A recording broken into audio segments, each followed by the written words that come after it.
सुंदर असं त्या ठिकाणी सुंदर असं एक हे आहे, अभंग आहे. कबीराचे विनतो शिले कौशल्येचा रामबाई, कौशल्येचा राम. कबीराचे विनतो शिले कौशल्येचा रामबाई, कौशल्येचा राम. अरे शिले विणता विणता विणता काय झालं, स्वतः ब्रह्मदेव दाराशी उभे आले. कबीरदासजी काय चाललं? रामप्रभू आले, कबीर ब्रह्मदेव आले, निसटले तिथून रामप्रभू गुप्त झाले महाराज. आणि कबीरदासजी शुद्ध आले, ब्रह्मदेवाची त्या ठिकाणी काय केली, पूजा केली. आणि सांगितलं महाराज कसे काय आले ते म्हणजे आज तुझ्यावर कृपा करायला आलो. कोणाला म्हणाले? कबीरदासाला म्हणाले. कोण म्हणाले? ब्रह्मदेव म्हणाले. ते म्हणे महाराज तर तुमचीच कृपा आहे. साई इतना ही दीजिए ज्या मी कुटुंब समाय, मैं भी भूका न रहू साधू भी भूका न जाय. एवढंच पाहिजे म्हणे, आम्हाला काही दुसरं नको. नाही नाही म्हणे मला तुला काहीतरी द्यायचंच. हट्टाला पेटला ब्रह्मदेव. कबीरदासजी म्हणे महाराज द्यायचंच असेल ते पावशेर नम्रता द्या. काय द्या? पावशेर नम्रता द्या. हे ब्रह्मदेव म्हणाले वा तथा तू म्हणे तसं काय करत काय म्हणे कधी द्यायची? पुढच्या सप्त्यात आणून का द्यायला? नाही म्हणे 8 दिवसात तुम्हाला आणून देतो म्हणे. कोण म्हणाले? ब्रह्मदेव. मग ते बाहेर आल्यावर मग म्हणाले की नम्रता कुठं सापडेल आपल्याला? त्यावेळेस पुरीचे नावही नम्रता नव्हते. आता नम्रता कुठे सापडेली आपल्याला?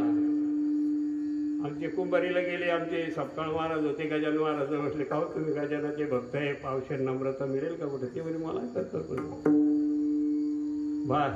गावात आले महाराज, किनाऱ्या दुकानावर गेले, पावशेर पण नम्रता. ते म्हणे साखर घेऊन जा, गोड घेऊन जा, चहा पत्तीने लागल ते नाही, पण नम्रता आम्ही काय अजून आणलेली. नम्रताला गेले, कैलासावर गेले. नम्रता 8 दिवस 7 दिवस राहिले महाराज. 1 दिवस राहिला, 7 दिवस गेले. काय करावं काय करावं? शेवटी वैकुंठाला गेले. आणि वैकुंठाला गेल्यानंतर भगवान विष्णूला त्या ठिकाणी नमस्कार केला. तर या जय हरी जय हरी. ब्रह्मदेवा कसं काय येणं केलं? ते म्हणजे महाराज की तुमच्या कबीरदासाकडे गेलो होतो. वा वा कबीरदास काय महाराज. आणि स्वतःच्या मुलाचा काय मस्त हे करून त्यांनी संतांना जीव घातलं महाराज. स्वतःच्या पत्नीला खांद्यावर घेऊन वाण्याकडे घेऊन गेले. आणखी काय आमच्या कबीरदास असतील महाराज. हो काय केलं कबीरदासांनी? त्यांनी काय नाही म्हणे महाराज मी लयच हट्टाला भेटलो, काहीतरी मागा काहीतरी. काय मागितलं म्हणे आमच्या कबीरदास? त्यांनी पावशेर नम्रता सांगितली. सापडली का? आणली का? म्हणे नाही म्हणून तर तुमच्याकडे आलो म्हणे. जा म्हणे तुम्ही आणि काय करा म्हणे कबीरदासाला असं लोटांगण घाला म्हणे. काय घाला? लोटांगण. ही जी काठी असते खाली पडली की दंडवत लोटांगण घाला म्हणे. दंडवत म्हणे पावशेर नम्रता म्हणे गरुडाच्या हाताने पाठीवरून पाठवतो म्हणे. गेले महाराज. कबीरदासजी विण्यावर आपल्या मागावर बसलेले होते आणि गेले. त्यांनी असा साष्टांग दंडवत घातला.